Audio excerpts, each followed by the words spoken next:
Hello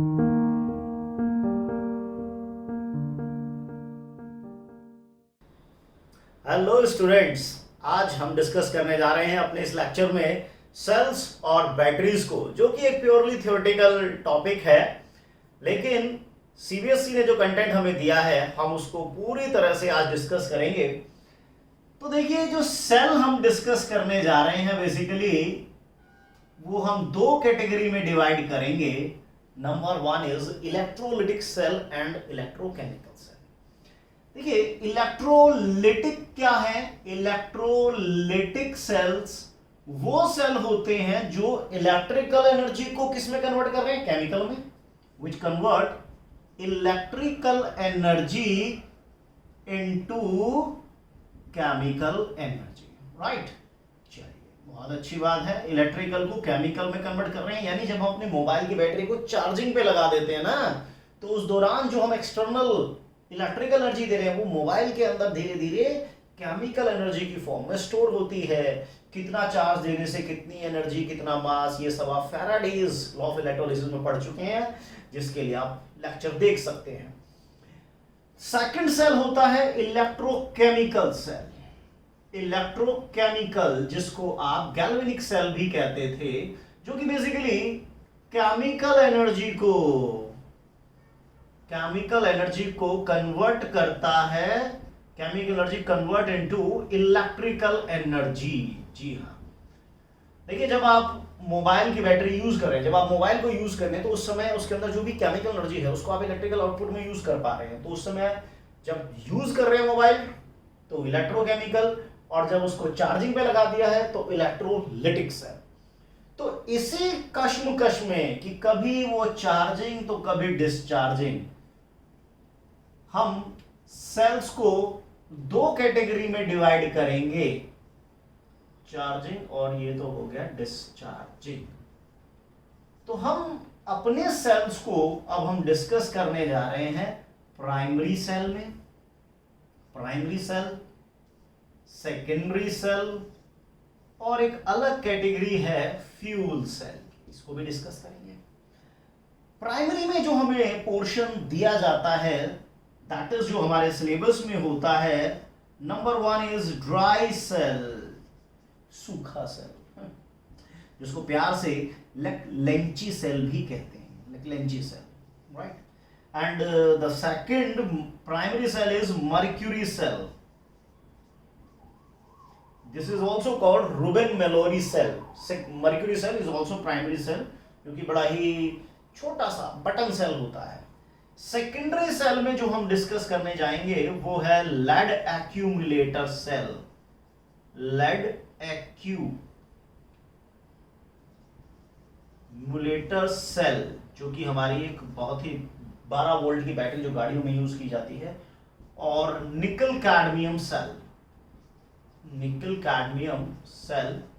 और fuel cell, जिसमें हमें जो डिस्कस करना है that is our hydrogen oxygen fuel cell. तो ये तो हमारी एक आउटलाइन हो गई कि आखिर हम इस लेक्चर में करने क्या जा रहे हैं। हम ये सब डिस्कस करने जा रहे हैं। We have to discuss these 5 cells, 2 of them are primary, 2 of them are secondary, and next जो लास्ट वन होगा हाइड्रोजन ऑक्सीजन फ्यूल सेल, उसको भी हम डिस्कस करेंगे। तो हम एक एक करके बात करते हैं इन तमाम सेल्स की। तो सबसे पहले हमारे रडार पे आता है ड्राई सेल। जी हाँ, ड्राई सेल। देखिए, जैसा कि आप देख पा रहे हैं कि ड्राई सेल बेसिकली हम यूज करते हैं रिमोट में, जो वॉल क्लॉक होती है उसमें भी हम इसको यूज करते हैं, जो कि बेसिकली कहीं ना कहीं जो इनके अंदर इलेक्ट्रिकल एनर्जी है उसे किसमें कन्वर्ट, जो केमिकल एनर्जी है जिसको ये कन्वर्ट कर रहे हैं electrical energy, chemical to electrical. तो ये एक इलेक्ट्रोकेमिकल सेल की तरह बिहेव करता है, जिसकी जो आउटर कवरिंग है, देखिए जो इसकी आउटर कवरिंग है वो बनी होती है जिंक की। आप देख सकते हैं पिक में भी कि जिंक की इसकी आउटर लेयर है, और आउटर लेयर जो जिंक का जो मतलब जो पूरा का पूरा कंटेनर है वो तो जिंक का हो गया। फिर उसके बिल्कुल अंदर साइड में पोरस पेपर लगाया जाता है, पोरस पेपर। और आप देखिए बिल्कुल सेंटर में ग्रेफाइट की इलेक्ट्रोड डाली गई है, बिल्कुल सेंटर में ग्रेफाइट की इलेक्ट्रोड है black, which is not touching the bottom, जो नीचे से जिंक कंटेनर को टच नहीं कर रही है। क्लियर है? ग्रेफाइट की रोड के अराउंड, ग्रेफाइट की रोड के अराउंड एक और पोरस पेपर होता है, और ग्रेफाइट की रोड और पोरस पेपर के बीच में हम इलेक्ट्रोलाइट फिल करते हैं, that is MnO2 plus carbon, manganese oxide plus carbon. And जो हमारा कंटेनर है कैथोड और पोरस पेपर, इन दोनों के बीच में हम एक पेस्ट फिल्ड करते हैं जिंक क्लोराइड और अमोनियम क्लोराइड का। यानी आप देख सकते हैं कि पहले आउटर कवरिंग हो गई है जिंक की, पूरा कंटेनर जिंक का होता है, पूरा सिलेंडर जिंक का होता है सिलेंड्रिकल फॉर्म में, जो नीचे से काफी आपको प्लेन दिखाई देगा, डिस्क टाइप में दिखाई देगा, और उसके ऊपर से आपको एक उठा हुआ पोर्शन दिखाई देता है जो कि बेसिकली कैथोड होता है, राइट। तो वो अंदर से पूरे के पूरे जिंक कंटेनर को एक पोरस पेपर, मतलब पोरस होता है लाइक कपड़ा टाइप का या पेपर टाइप का, वो चिपकाया जाता है। देन जिंक क्लोराइड और अमोनियम क्लोराइड का पेस्ट फिल किया जाता है। देन बिल्कुल सेंटर में एक सिलिंड्रिकल रोड होती है ग्रेफाइट की, जिसके अराउंड इलेक्ट्रोलाइट होता है, that is a mixture of MnO2 and carbon. ऊपर से इसको बहुत ही क्लोजली और बहुत ही डेंसली पैक किया जाता है पूरे सिस्टम को, और कैथोड के ऊपर ब्रास की टिप लगाई जाती है, ब्रास की टिप लगाई जाती है। तो जब आप इस पूरे सेल को सर्किट में कनेक्ट करते हैं तो ऑब्वियस सी बात है कि जिंक, क्योंकि हमारा एनोड है, वहां से इलेक्ट्रॉन निकलकर कहां जाएंगे, कैथोड की तरफ जाएंगे। तो इसमें कुछ रिएक्शन इस टाइप से बनता है कि जिंक जो हमारा कंटेनर है वो तो ऑक्सीडाइज होकर क्या देने लगेगा, जिंक आयन देने लगेगा। जिंक आयन धीरे धीरे, यानी जो कंटेनर है वो धीरे धीरे पतला होने लगेगा, क्योंकि उसमें जिंक आयन एक्सट्रैक्ट होते जा रहे हैं, निकलते जा रहे हैं, और ये इलेक्ट्रॉन उस वायर के थ्रू कैथोड पर आते हैं, यानी ग्रेफाइट के इलेक्ट्रोड पर आते हैं। और ग्रेफाइट की इलेक्ट्रोड एक इनर्ट इलेक्ट्रोड होती है, तो ग्रेफाइट के अराउंड जो इलेक्ट्रोलाइट हमने डाला हुआ है MnO2 प्लस कार्बन फॉर्म में, दैट MnO2, यानी अब हम बात कर रहे हैं रिएक्शन कैथोड पर, तो जो MnO2 है वो इन इलेक्ट्रॉन्स को गेन करके कन्वर्ट होता है Mn2O3 में, Mn2O3 में। देखिए बहुत सिंपल है बैलेंस करना, यहाँ 2 मैग्नीज है तो यहाँ भी 2 मैग्नीज कीजिए, एक मैग्नीज का चार्ज +4 है, 2 का +8 आएगा, यहाँ मैग्नीज का एक एटम का +3 तो 2 का 6 आएगा, डिफरेंस 2 इलेक्ट्रॉन्स का आ गया, राइट। अब इक्वेशन इज नॉट बैलेंस, तो इक्वेशन को बैलेंस करने के लिए हमने क्या किया हुआ है, 2 यूनिट नेगेटिव चार्ज है तो 2 unit positive charge ammonium ion electrons को न्यूट्रलाइज करते हैं, राइट। यहां से अमोनिया गैस प्रोड्यूस होगी, अमोनिया गैस प्रोड्यूस होगी प्लस H2O, राइट। तो बहुत आसानी से आप देख सकते हैं कि इस पूरे रिएक्शन में जो हमारा कंटेनर है जिंक का, वो ऑक्सीडाइज होता है, आउटर सर्किट के थ्रू इलेक्ट्रॉन ट्रांसफर करता है कैथोड पर, और कैथोड पर MnO2 इलेक्ट्रॉन को लेकर Mn2O3 में डाईमैग्नीज ट्राइऑक्साइड में रिड्यूस होता है, and during this process ammonia gas भी रिलीज होती है। अगर मैं ओवरऑल रिएक्शन निकालूं, ओवरऑल रिएक्शन देखूं, तो कुछ इस तरह से सीन बन जाता है, 2MnO2 changes to 2 ammonium ion changes to zinc ion Mn2O3 plus ammonia plus H2O, right. कुछ इस टाइप का ये रिएक्शन बन रहा है। देखिए इसका मतलब ये हुआ कि अंदर कहीं ना कहीं वाटर की फॉर्मेशन हो रही है, तो जब वाटर की फॉर्मेशन होगी तो अंदर जो मटेरियल होगा वो थोड़ा स्टिकी हो जाता है। आप कभी भी सेल को जब तोड़ेंगे ना, तो ग्रेफाइट की जो इलेक्ट्रोड है उसके अराउंड जो भी इलेक्ट्रोलाइटिक पार्ट है वो थोड़ा स्टिकी हो जाता है, चिपकता है, काला काला आपके हाथ को ब्लैक कर देता है, क्योंकि कहीं ना कहीं अंदर वाटर बन रहा है, मॉइस्चर की फॉर्मेशन होगी, जिसकी वजह से वो सारा स्टिकी हो जाता है। अब ये तो हमारा ओवरऑल रिएक्शन हुआ जिसमें जिंक हमारा ऑक्सीडाइज हो गया, MnO2 हमारा रिड्यूस हो गया, क्योंकि एक पार्ट एनोड होता है, एक पार्ट कैथोड होता है, दोनों के बीच में इस तरह से रिएक्शन चलता है। लेकिन देखने वाली बात यह है कि अमोनिया लगातार कंटेनर में सेल में प्रोड्यूस हो रही है, और गैस जैसे जैसे उस सेल में इकट्ठी होगी वो तो ब्लास्ट कर देगी। लेकिन जिंक क्लोराइड और अमोनियम क्लोराइड का पेस्ट हमने यूज किया था, अमोनियम क्लोराइड तो चलो यहां पर यूज हो रहा है, वो जिंक आयन जो हमने यूज किया है, जो जिंक क्लोराइड है वो क्या करता है, इस अमोनिया को एब्जॉर्ब करके कोऑर्डिनेशन कॉम्प्लेक्स बनाता है। ये कोऑर्डिनेशन केमिस्ट्री में आप पढ़ेंगे कि जिंक के पास एंटी ऑर्बिटल होते हैं, वो कोऑर्डिनेट बॉन्ड बनाता है, ये लिगेंड की तरह वर्क करता है, ये मेटल आयन की तरह वर्क करता है and form tetraammine zinc second chloride. ठीक है, धीरे धीरे ये जो जिंक का कंटेनर है वो देखिए डाई आउट होता जा रहा है, यानी जो उसकी थिकनेस होगी वो धीरे धीरे कम होती चली जाएगी, जो इलेक्ट्रोलाइट है वो धीरे धीरे रिड्यूस होता जा रहा है। जो अमोनियम आयन है, खासतौर से हमने क्या लिया था, अमोनियम क्लोराइड। देखिए जो इलेक्ट्रॉन लूज का काम होता है, वो इलेक्ट्रॉन लूज कौन कर रहा है, जिंक इलेक्ट्रोड लूज कर रही है। ओके, फिर वो कंटेनर के थ्रू, उस सर्किट के थ्रू, मतलब जैसे ये हमारा सेल है, ये हमारा एनोड है, ये हमारा कैथोड है, इलेक्ट्रॉन हमारे ऐसे गए।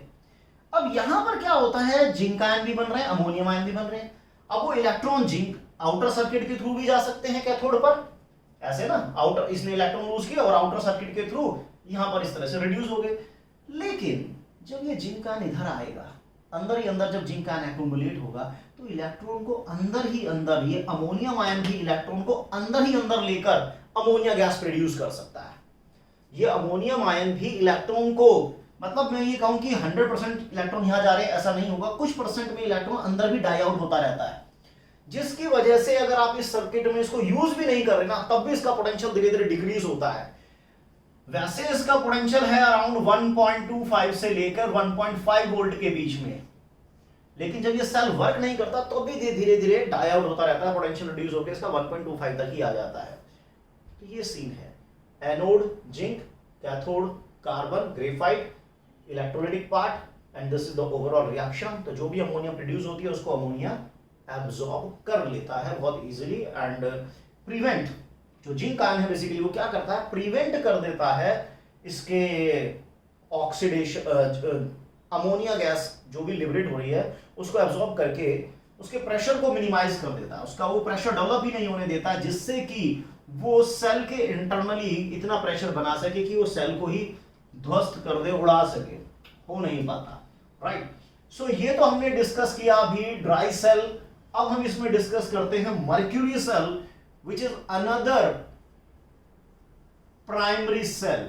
तो mercury cell it is also called Ruben Mallory cell, Ruben Mallory cell, button cell के नाम से इसको जाना जाता है मार्केट में, क्योंकि ये यूज कहां किया जाता है, ये यूज किया जाता है बहुत छोटे छोटे डिवाइसेस में, जैसे हियरिंग एड्स हो गई। राइट, तो आप देख सकते हैं कि किस तरह का ये आपको बटन सेल दिखाई दे रहा है, बिल्कुल कटोरे जैसा, गोल गोल गोल गोल कटोरे जैसा, नीचे से फ्लैट है, ऊपर से थोड़ा डोम है, ऊपर से थोड़ा उठा हुआ है।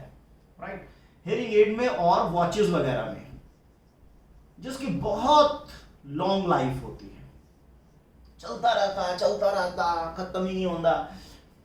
अब आखिर इस सेल का जरा हम बात करते हैं। देखिए जो एनोड है यहां पर, वो एनोड तो है यहां पर जिंक। ठीक है, ये जो पूरा का पूरा जो आप इसकी आउटर कवरिंग देख रहे हैं ना, कटोरे टाइप का है, ये कटोरा टाइप का, वो तो हो गया जिंक, जिसके अंदर फिर पोरस पेपर लगा दिया जाता है।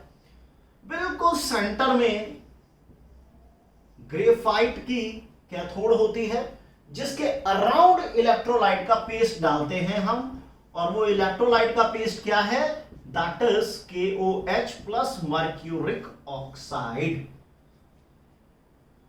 देखिए बिल्कुल हेमिस्फेरिकल फॉर्म में है, राइट, जिसके सेंटर में ग्रेफाइट की इलेक्ट्रोड होती है और ग्रेफाइट के अराउंड ये पेस्ट डाला जाता है KOH और मर्क्यूरिक ऑक्साइड का। रिएक्शन कैसे होगा, रिएक्शन वैसे होगा जब हम इस सेल को सर्किट में फट कर देते हैं बिल्कुल, तो इलेक्ट्रॉन ट्रांसफर होने लगेगा फ्रॉम एनोड टू कैथोड, इस तरह से इलेक्ट्रॉन का ट्रांसफर होगा। तो एनोड का रिएक्शन कुछ इस तरह से आएगा कि भाई देखिए जिंक हमारा ऑक्सीडाइज होगा तो जिंक आयन देगा, जिंक आयन देगा।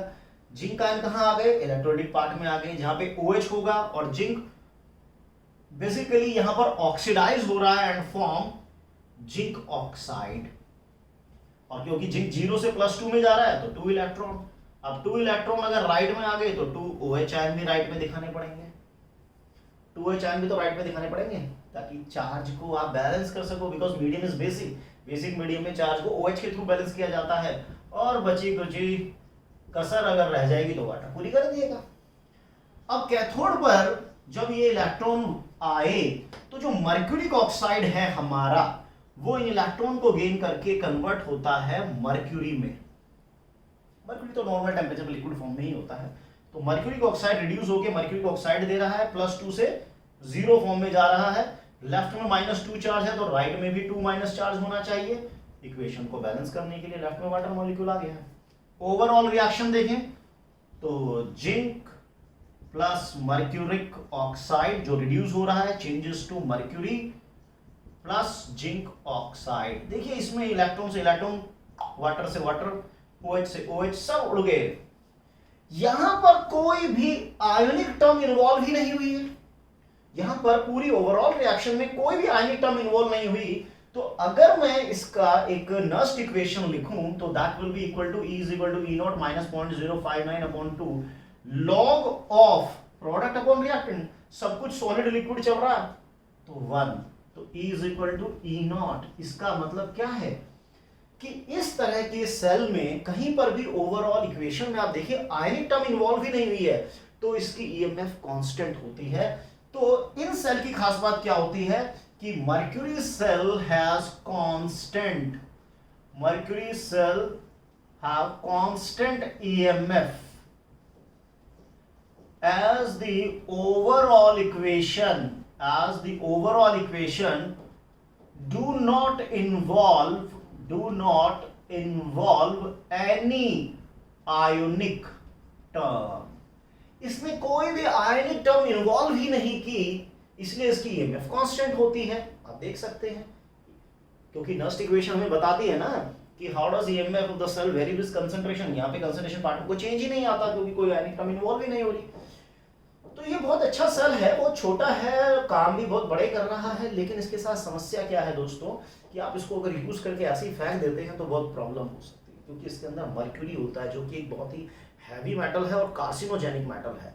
अगर ये सेल डिस्ट्रॉय हो भी जाता है और नेचर में मर्क्यूरी आ गया और मर्क्यूरी समहाउ एनिमल में हमारे अंदर जाता है तो ये प्रॉब्लम ही क्रिएट करेगा, कार्सिनोजेनिक है, कैंसर प्रोड्यूस करता है। तो इसीलिए इस तरह के सेल को कभी भी आप अगर यूज करने के बाद ऐसे ही फेंक देते हैं तो वो गलत होगा। या तो इनको अपने पास रखिए या जहां पर भी जो सेल वगैरह है आप जो जिससे सेल लाते हैं उसको भी दे सकते हैं ताकि वो आगे इसको डिस्पोज कर सके। राइट, फ्री एटमॉस्फेयर में इसको नहीं फेंकना है because of this mercury. Right, तो ये तो हमने अभी डिस्कस किया है अपना प्यारा मर्क्यूरी सेल।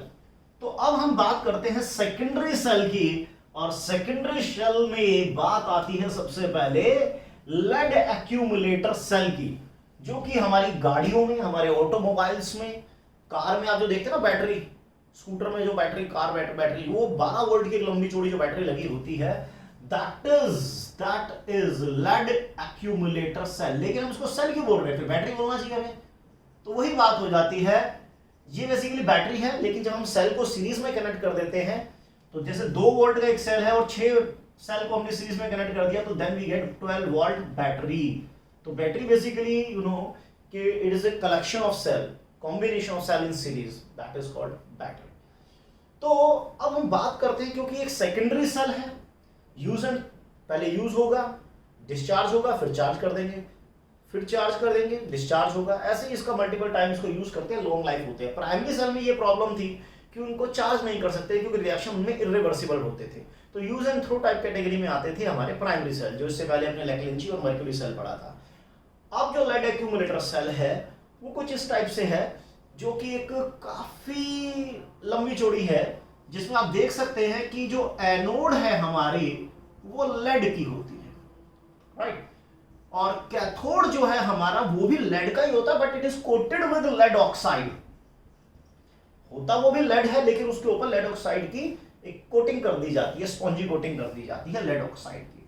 और इलेक्ट्रोलाइट इसमें हम रखते हैं अपना H2SO4, जिसकी डेंसिटी कहीं ना कहीं 1.3 ग्राम पर सेंटीमीटर क्यूब के आसपास मेंटेन किया जाता है। डेंसिटी को 38% वेट बाय वॉल्यूम H2SO4 यहाँ पर मेंटेन किया जाता है।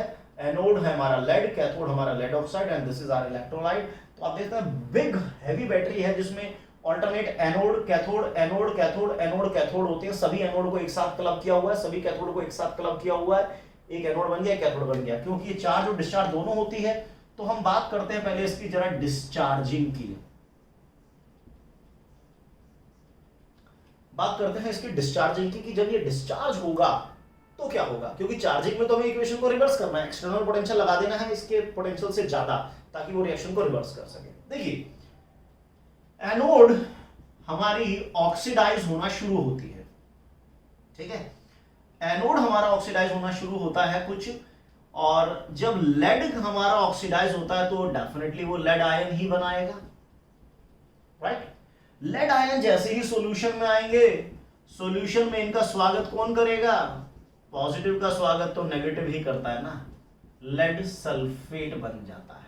तो ओवरऑल हमारी जो एनोड इक्वेशन है, क्योंकि लेड से लेड तो उड़ जाएगा, तो ओवरऑल हमारी जो एनोड इक्वेशन है it comes out to be like this. ये हमारी ओवरऑल एनोड इक्वेशन आ गई कि लेड हमारा ऑक्सीडाइज हो गया, लेड आयन सॉल्यूशन में आ गए। सॉल्यूशन में आने के बाद क्योंकि जो इलेक्ट्रोलाइट है वो H+ और सल्फेट है, H2SO4 है, तो सल्फेट आयन के साथ वो बॉन्डेड होकर लेड सल्फेट बना रहा है। चलिए this is all about anodic reaction. अब कैथोड में क्या होगा कि जो इलेक्ट्रॉन एनोड ने लूज किए हैं वो कैथोड पर जाएंगे। एनोड बेसिकली क्या है, इलेक्ट्रॉन का सप्लायर है, कैथोड इलेक्ट्रॉन का रिसेप्शनिस्ट है, और कैथोड पे कौन है, जो PbO2 है हमारा, वो इलेक्ट्रॉन लेगा। और यहां पर लेड क्योंकि +4 में है, वो +4 से दोबारा +2 में जाता है, और +2 से जो ये लेड आयन दोबारा सॉल्यूशन में आएंगे तो सल्फेट आयन से फिर बॉन्डेड होंगे, और सल्फेट से बॉन्डेड होके अगेन वो लेड सल्फेट की ही फॉर्मेशन करेंगे, ठीक।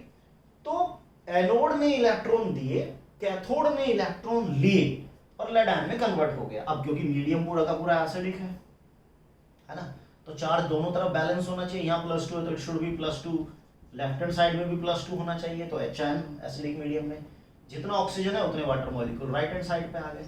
चलिए equation is balanced. Overall cathode निकाल लीजिए, तो लेड आयन से लेड आयन उड़ जाएगा,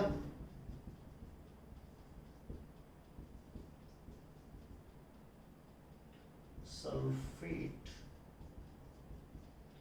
लेड सल्फेट +2H2O, ये हमारी आ गई overall cathode equation. Anode equation आ गई हमारी, कैथोड इक्वेशन आ गई ओवरऑल। चलिए नो प्रॉब्लम। अब हम क्या कर सकते हैं, अब हम इसमें हद से हद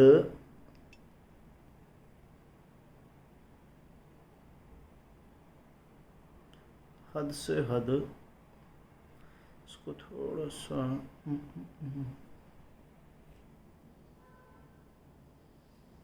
देखिए, ओवरऑल इक्वेशन के लिए प्लस कर दीजिए, है ना, लेड सल्फेट सल्फेट 2 सल्फेट हो जाएगा, PbO2, electron electron cancel out हो गए हैं, 4H+,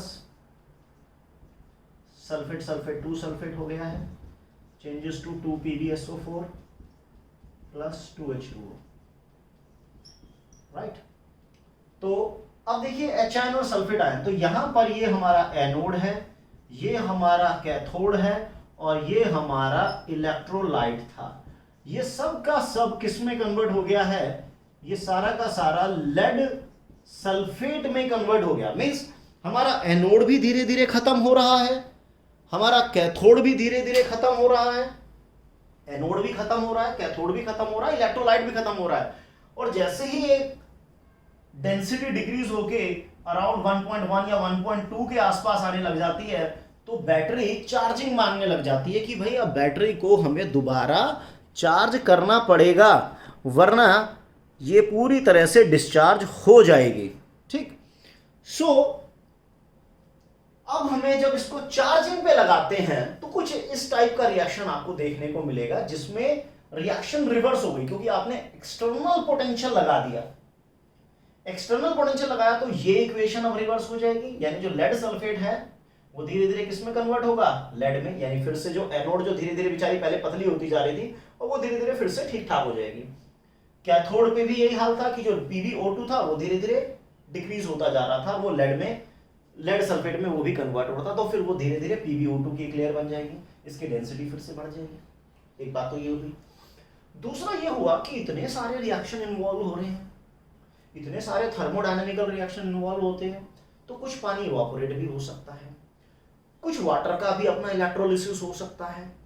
तो इसलिए टाइम टू टाइम आपको कुछ एक्सटर्नल पानी भी डालना पड़ता है बैटरी में, क्योंकि कुछ पानी इलेक्ट्रोलाइज्ड भी हो गया है, H2O2 में कन्वर्ट भी हो गया होगा स्मॉल अमाउंट में, और कुछ इवापोरेट भी हो गया होगा, क्योंकि अच्छा खासा रिएक्शन है, इतने सारे हैं। कुछ रिएक्शन एक्सोथर्मिक होते हैं, टेम्परेचर बढ़ाते हैं, तो टाइम टू टाइम आपको वाटर डालना पड़ता है इसमें। तो जब आप इसको चार्जिंग करेंगे, equation reverse, overall equation reverse, ये फिर से सेट हो जाती है और वर्किंग करने लायक हो जाती है। तो ये है हमारा लेड एक्यूमुलेटर सेल, जो कि बहुत ही जबरदस्त, जो बहुत यूज होती है ऑटोमोबाइल इंडस्ट्री में, लेड एक्यूमुलेटर बैटरी। तो अब लेड एक्यूमुलेटर के बाद हम नंबर लगा देते हैं किसका, निकल कैडमियम सेल का। देखिए, निकल कैडमियम सेल एक बहुत ही स्मार्ट सेल है, बहुत ही स्मार्ट सेल है nickel cadmium cell. Nickel cadmium cell जिसको निकैड भी कहा जाता है, निकैड, निकल कैडमियम। ऑब्वियस है कि अगर हम रिएक्टिविटी सीरीज देखें तो कैडमियम निकल से ऊपर होता है, तो यहां पर जो एनोड है वो कैडमियम का होता है। पिक में आप देख सकते हैं इसमें कि एनोड हमारा कैडमियम है और कैथोड हमारा कहीं ना कहीं निकल ऑक्साइड है, +4 फॉर्म में निकल ऑक्साइड है, और इलेक्ट्रोलाइट के तौर पे हम यूज करते हैं यहां पर बेसिक OH। तो कहीं ना कहीं ये बैटरी किस तरह की है, एल्कलाइन बैटरी कहा जाता है, जहां पर इलेक्ट्रोलाइट कोई बेस यूज हो जाए, और एसिडिक बैटरी कहा जाता है जहां पर एसिड यूज हो जाए, जैसे लेड एक्यूमुलेटर एक एसिडिक है, ये एक एल्कलाइन बैटरी है, राइट। तो रिएक्शन क्या होगा भाई, रिएक्शन तो वही होगा कि एनोड ऑक्सीडाइज होगा, कैथोड रिड्यूस होगा। तो एनोड का जब आप ऑक्सीडेशन देखेंगे, यानी कैडमियम जब हमारा ऑक्सीडाइज होकर कैडमियम आयन बनाएगा, तो क्योंकि बेसिक मीडियम में जा रहा है, तो यहां से वो 2 OH आयन को लेगा और कैडमियम हाइड्रोक्साइड में कन्वर्ट हो गया। अब क्योंकि मीडियम बेसिक है तो बैलेंस कैसे करोगे, ऐसे करोगे। This is overall anodic equation. अब सीन ये बना कि जो निकल ऑक्साइड हमारा है वो रिड्यूस हो रहा है, ठीक है ना, क्योंकि उसका काम इलेक्ट्रॉन को गेन करना है। Ni यहां पे निकल कहीं ना कहीं +4 फॉर्म से +2 में जा रहा है, 4 से 2 में जा रहा है, निकल 2+, तो वो भी फिर से 2 OH आयन लेगा, निकल हाइड्रोक्साइड, तो +4 से +2 तो डिफरेंस 2 आ गया। ओके, अब चार्ज बैलेंस करना है, लेफ्ट में 2- है तो राइट में 2- हो गया, प्लस जहां कमी है वाटर डाल दो। ओवरऑल इक्वेशन कुछ इस टाइप से, cadmium nickel oxide changes to cadmium hydroxide, nickel hydroxide.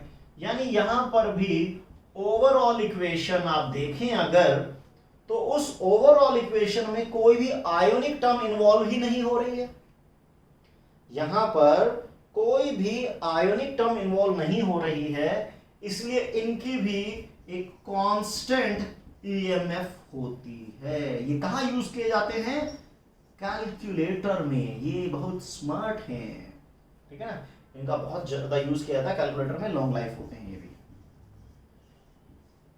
ठीक है, काफी यूज किया जाता है निकल कैडमियम सेल का, right.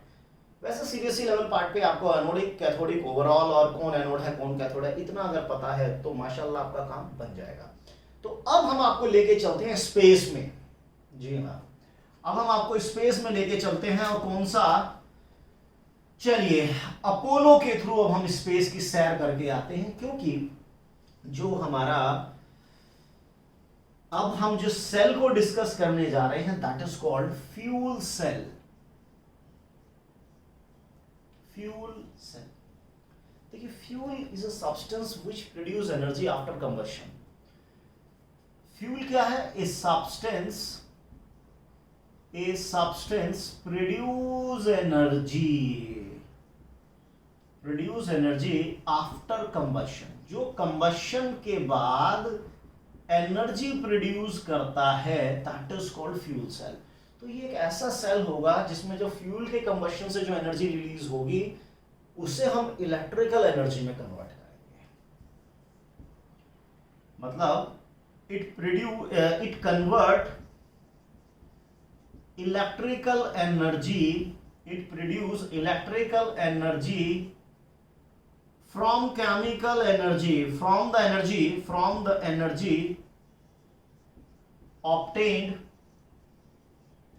after the combustion of fuel, after the combustion of fuel। Fuel के कंबशन से जो भी एनर्जी लिबरेट हो रही है उसे ये भाई साहब हमारे कन्वर्ट कर रहे हैं किसमें, इलेक्ट्रिकल एनर्जी में। अब फ्यूल कौन सा हो सकता है, हाइड्रोजन एक फ्यूल है, कार्बन मोनोऑक्साइड एक फ्यूल है, अल्कोहल एक फ्यूल है, मिथनॉल एक फ्यूल है। तो नाना प्रकार के फ्यूल हो सकते हैं जो हमें डिस्कस करना है, that is hydrogen oxygen fuel cell.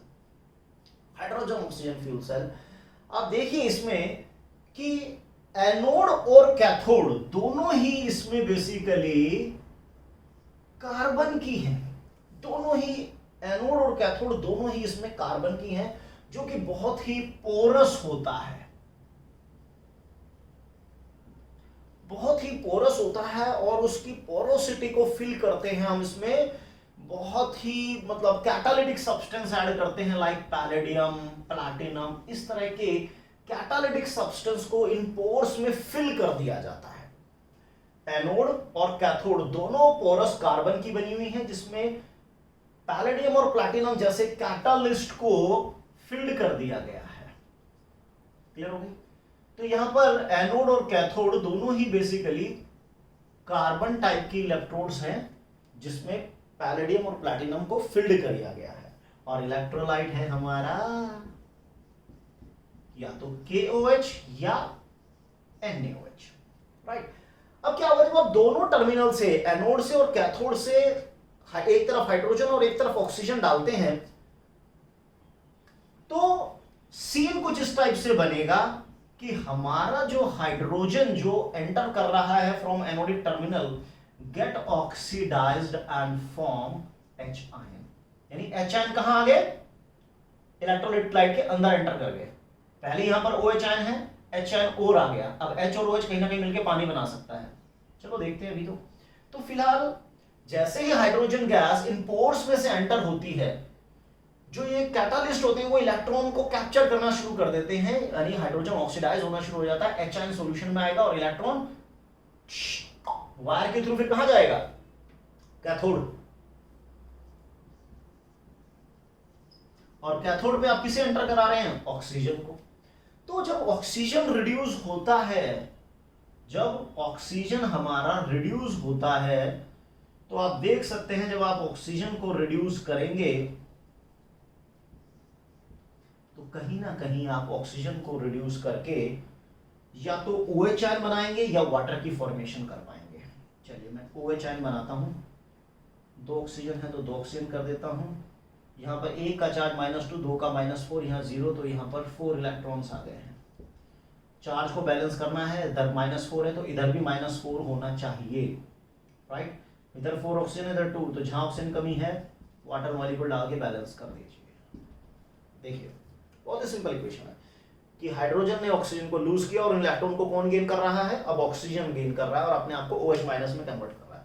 Overall equation अगर हम निकालें कहीं ना कहीं, तो ओवरऑल में आप देख सकते हैं H2O2, अच्छा लेकिन 2 से मल्टीप्लाई कर देना so that electron cancel out, H2O2 plus 2H2O changes to 4H plus 4OH minus, right. तो 2H2O changes to 4H2O, 2H2O 4H2O उड़ा देते हैं। तो अब आप देखिए अल्टीमेटली हो क्या रहा है, कुछ नहीं हो रहा, हाइड्रोजन ऑक्सीडाइज हो रहा है, ऑक्सीजन रिड्यूस हो रहा है और पानी यहां पर बन रहा है फ्री में, वाटर की फॉर्मेशन हो रही है। राइट, बिल्कुल सिंपल इक्वेशन है। हाइड्रोजन ऑक्सीडाइज हो रहा है, ऑक्सीजन रिड्यूस हो रहा है, वाटर की फॉर्मेशन हो रही है, तो तकरीबन 0.9 वोल्ट की बैटरी हमें यहां पर मिल जाती है। एक बात। दूसरी बात यह है कि ये सेल कभी डेड नहीं होगा भाई, आप हाइड्रोजन ऑक्सीजन देते जाइए, काम बनता जाएगा कॉन्टिन्यूअस। इसकी जो एफिशिएंसी है वो तकरीबन 60 से लेकर 70% के बीच में है, जो कि एक नॉर्मल जो थर्मल पावर प्लांट होते हैं, मैं क्यों उसको थर्मल पावर प्लांट से कंपेयर कर रहा हूं, क्योंकि वहां पर भी आप कोयले को जलाकर जो एनर्जी निकलती है उससे इलेक्ट्रिकल बना रहे हैं थर्मल पावर प्लांट में। यहां पर भी आप हाइड्रोजन ऑक्सीजन को रिएक्ट कराकर एनर्जी बना रहे हैं, इलेक्ट्रिक एनर्जी बना रहे हैं। तो ये बेटर होता है थर्मल पावर प्लांट से, जहां पर थर्मल पावर प्लांट की एफिशिएंसी कितनी होती है, थर्मल पावर प्लांट की जो एफिशिएंसी होती है वो नियरली 40% होती है, उनसे तो ये फार बेटर है। तीसरी बात, ये कोई पोल्यूशन भी नहीं कर रहा और बहुत ही लाइट एंड कॉम्पैक्ट है। इसको सबसे पहले अपोलो जो हमारा सैटेलाइट स्पेस प्रोग्राम जो हमारा सैटेलाइट गया था अपोलो, उसमें यूज किया गया था, स्पेसक्राफ्ट में अपोलो में इसको यूज किया गया था। और एक और बेनिफिट है कि यहां पर वाटर की फॉर्मेशन तो हो ही रही है, तो जो भी हमारे एस्ट्रोनॉट गए थे उन्होंने पीने का पानी भी यहीं से लिया था। अब आप कहेंगे कि सर ये देखिए कि हाइड्रोजन आ रहा है, ऑक्सीजन आ रहा है और KOH आ रहा है, तो KOH के साथ में वाटर आ रहा है, अरे तो क्या हो गया, KOH एक सोल्यूट है भाई। वहां पर आप कहीं ना कहीं एक RO सिस्टम लगा सकते हैं जो क्या करेगा, पानी को अलाउ कर देगा, KOH को अलाउ नहीं करेगा तो पानी फिल्टर होकर आ जाएगा। तो इस तरह का सिस्टम यूज किया गया होगा, तो वाटर की फॉर्मेशन हुई। तो इसका मतलब जो एस्ट्रोनॉट वहां पर गए थे वो पानी फ्री में, कोई पोल्यूशन नहीं है, हाइड्रोजन ऑक्सीजन की बस कॉन्टिन्यूस सप्लाई करता है, हमें जाना। और हाइड्रोजन बहुत ही हल्का सब्सटेंस होता है, तो इसलिए बहुत ही लाइट एंड कॉम्पैक्ट भी ये सेल है, हाई एफिशिएंसी है, कोई पोल्यूशन नहीं है, 0.9 वोल्ट का ये सेल हमें मिल रहा है जिसकी अच्छी खासी एफिशिएंसी है। लेकिन ऐसा नहीं है कि सिर्फ इसमें मेरिट ही मेरिट है भाई, डीमेरिट है ही, हर इंसान में कुछ ना कुछ गुण और दोष होते हैं। तो यहाँ पर देखो क्या हो रहा है कि गंगा जमुना सरस्वती यानी तीनों फेज मतलब अगर मैं इसकी डीमेरिट की बात करूं तो 3 फेज, अगर मैं इसकी डीमेरिट की बात करूं तो इसके तीनों फेज को एक साथ मेंटेन करना बड़ा मुश्किल है। 3 फेज कौन कौन से हैं, सॉलिड लिक्विड गैस, सॉलिड कौन है, कैटालिस्ट, लिक्विड इलेक्ट्रोलाइट, और गैस तो आप जानते हैं हाइड्रोजन और ऑक्सीजन दोनों गैस हैं। तो इन तीनों को साइमल्टेनियसली मेंटेन करना भी आसान नहीं होता। प्लस कि जो पैलेडियम और प्लैटिनम होते हैं ये बहुत ही कॉस्टली कैटालिस्ट का काम करते हैं, ये बहुत ही कॉस्टली होते हैं। ऐसा नहीं है कि भाई बहुत ही सस्ते और टिकाऊ हैं, ऐसा नहीं है। तो ऑल टुगेदर देखें तो बहुत ही एक एफिशिएंट और बहुत ही एक अच्छा ये सेल माना जाता है। तो this is complete lecture on sale. तो कितने मैं इसको एक बार फटाक से रिकैप कर देता हूं कि 2 तरह के हमने सेल देखे, इलेक्ट्रोलाइटिक, इलेक्ट्रोकेमिकल। देन हमने सेल को फर्दर डिवाइड किया प्राइमरी सेकेंडरी फ्यूल सेल में। प्राइमरी जो यूज एंड थ्रो टाइप की होती है जिनको चार्ज नहीं किया जा सकता, सेकेंडरी जिनको बार बार चार्ज किया जा सकता है। तो सेकेंडरी की डेफिनेटली कहीं ना कहीं लाइफ बहुत ज्यादा होती है एज कम्पेयर टू प्राइमरी। और नेक्स्ट कैटेगरी जो सबसे डिफरेंट कैटेगरी थी वो हमारा फ्यूल सेल था, जहां पर हम किसी सब्सटेंस को जलाकर जो एनर्जी मिलती है उसको इलेक्ट्रिकल में कन्वर्ट करते हैं। प्राइमरी हमने 2 केस डिस्कस किए, ड्राई सेल या लेक्लेंजी सेल भी कहते हैं, और रूबेन मेलोरी यानी कि मर्क्यूरी सेल जिसकी अराउंड 1.35 के आसपास वोल्टेज आई थी, और जो यूज किया जाता था हेयरिंग एड्स में और वॉचेस वगैरह में। Then lead accumulator cell, one of the most important, जिसकी चार्जिंग और डिस्चार्जिंग दोनों तरह की इक्वेशन हमने देखी। And then nickel cadmium cell जो कि हमारा यूज होता था कैलकुलेटर वगैरह में, और ये था हमारा finally fuel cell. So my dear friend, अगर आपको ये वीडियो पसंद आया है, जो लगता है कि आपकी नॉलेज को इसने कुछ इम्प्रूव किया है, तो जैसे सेल का अपना एक पोटेंशियल होता है जो सेल को सस्टेन रखता है, तो अगर आप हमको भी सस्टेन रखना चाहते हैं तो जो सब्सक्राइब का जो बटन रेड कलर में दिखाई दे रहा है, जरा उसको दबा दीजिए, उसका पोटेंशियल बढ़ा दीजिए ताकि उसका पोटेंशियल मैं फील कर सकूं। Thank you very much. पढ़ते रहिए।